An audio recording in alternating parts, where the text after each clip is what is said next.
Hi అండి, welcome to my channel హరిత Kaveti vlogs. ఈరోజు రెసిపీ వచ్చేసి ఆలు కుర్మా చేశాను. ఇది చపాతీలకైనా పూరీలోకైనా చాలా అంటే చాలా బాగుంటుందండి.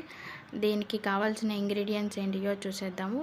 దీనికి నేను ఒక 2 ఆనియన్స్ తీసుకున్నాను, ఒక 4 మిర్చి తీసుకున్నాను, కరివేపాకు, కొత్తిమీర, ఒక 1/2 kg ఆలు తీసుకున్నాను. ఫస్ట్ అవి మంచిగా ఉడకబెట్టి మంచిగా పొట్టు తీసి కట్ చేసి పెట్టుకున్నాను. ఇప్పుడు మనం ఒక గిన్నె తీసుకొని అందులో ఒక 3 టేబుల్ స్పూన్ ఆయిల్ పోసాను.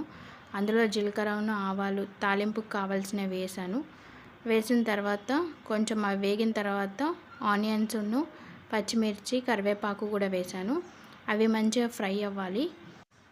ఇప్పుడు ఆనియన్స్, మిర్చి అవన్నీ మంచిగా ఫ్రై అవ్వాలండి ఆయిల్లో. ఫ్రై అయిన తర్వాత మనం 1 టేబుల్ స్పూన్ ఆఫ్ అల్లం వెల్లుల్లి పేస్ట్ వేసుకున్నాను.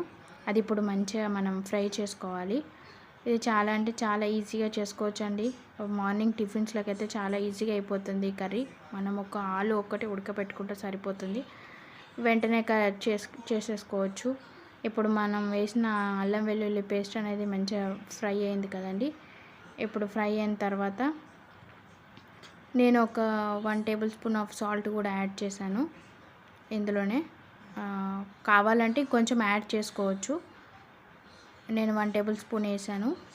ఇది కూడా మంచిగా ఈవెన్గా మంచిగా మొత్తం మనం కలుపుకొని ఒకసారి ఫ్రై అయిన తర్వాత మనం పసుపును, కారం వేసుకున్నాను. అది కారం కూడా ఆప్షనల్ అండి, మీ ఇష్టం. మీకు కారం వద్దు అనుకుంటే పచ్చిమిర్చి ఇంకొక 4 ఎక్కువ వేసుకుంటే సరిపోతుంది. కానీ నేను లైట్గా కారం అనేది యాడ్ చేశాను, కొంచెం బాగుంటుంది అని.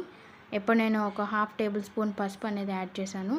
అది కూడా మంచిగా ఫ్రై అయిన తర్వాత ఒక 1/2 స్పూన్ కారం కూడా యాడ్ చేశాను. ఇప్పుడు కొంచెం జస్ట్ లైట్ ఆ కారం అనేది ఉండడానికి కోసమని మొత్తం పచ్చిమిర్చి వేయకుండా జస్ట్ కారం వేసాను కొంచెం, ఒక 1/2 స్పూన్.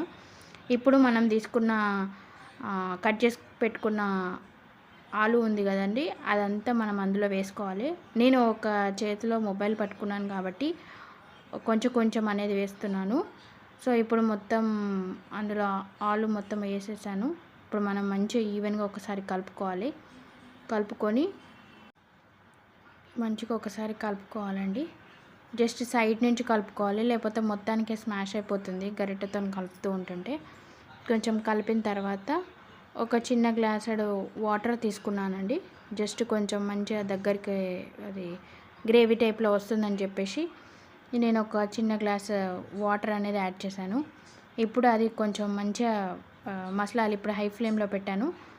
కొంచెం మంచిగా బాయిల్ అవ్వాలి. బాయిల్ అయిపోయి అదంతా దగ్గరికి మంచిగా వచ్చేంత వరకు ఉంచాను. ఇప్పుడు కొత్తిమీర అనేది యాడ్ చేశాను. కొత్తిమీర కూడా వేసిన తర్వాత మంచిగా అది దగ్గరికి అవుతుంది. దగ్గరికి అయిన తర్వాత మీకు ఇప్పుడు చూపిస్తాను. జస్ట్ ఒక 5-10 మినిట్స్ పడుతుంది. జస్ట్ 5 మినిట్స్ పడుతుంది. ఆల్రెడీ ఆలు అనేది మనకు ఉడికిపోయింది కాబట్టి మనకి అంత టైం ఏం పట్టదు. జస్ట్ ఒక 5 మినిట్స్ ఉంచితే మంచిగా మనకు థిక్గా వస్తుంది. ఇప్పుడు నేను 1 టేబుల్ స్పూన్ ధనియా పౌడర్ కూడా యాడ్ చేశానండి. యాడ్ చేసి మళ్ళీ ఒకసారి మొత్తం ఈవెన్గా ఒకసారి కలుపుకున్నాను. ఇప్పుడు జస్ట్ ఒక 1 మినిట్ అంతే. అది కొంచెం బాయిల్ అయిన తర్వాత ఇంకా చిక్కగా వచ్చేసింది. ఇప్పుడు నేను స్టవ్ అనేది ఆఫ్ చేశాను. ఆఫ్ చేసి మనం వేరే గిన్నెలోకి ట్రాన్స్ఫర్ చేసుకోవడమే.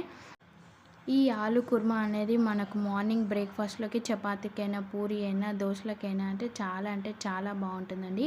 మీరు ఒకసారి ట్రై చేసి చూడండి. చాలా సింపుల్గా అయిపోతుంది ఈ ఆలు కుర్మా అనేది. ఈరోజు చేసింది అయితే చాలా బాగా వచ్చింది. చాలా బాగుందన్నారు మా పిల్లలు. మీరు కూడా ఒకసారి ట్రై చేసి చెప్పండి ఎలా వచ్చిందనేది. ఈ వీడియో కనుక మీకు నచ్చినట్టయితే ప్లీజ్ లైక్ చేయండి, షేర్ చేయండి, కామెంట్ చేయండి అండ్ సబ్స్క్రైబ్ చేయండి. Thank you.